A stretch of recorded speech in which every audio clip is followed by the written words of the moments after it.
So what, you might ask? There are lots of great works of literature in the world. This is true, but there's something different going on here.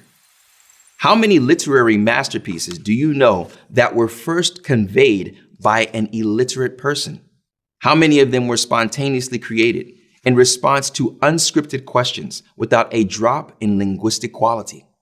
How many verses were recited in a culture with such strong oral tradition that the poets were prized above all others, yet the poets of that time were unable to mimic or improve upon them? The Quran accomplished all of these things.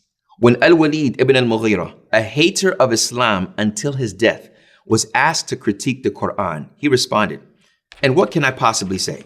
There is not a single man among you who is more versed in poetry than I or in prose. And by God, what he says bears no resemblance to any of these things. By God, his statement which he utters has a sweetness to it, and a charm hovers over it. Its highest parts are fruitful, and its depths gush forth without end."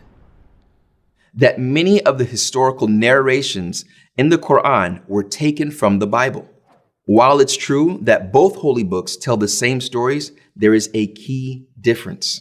The Quran contains accurate details not found in the Bible. For example, in the Quranic narration, in the story of Joseph, peace be upon him, the ruler of Egypt is never referred to as the Pharaoh. In the biblical version of the same story, the ruler is called the Pharaoh. Why is this significant?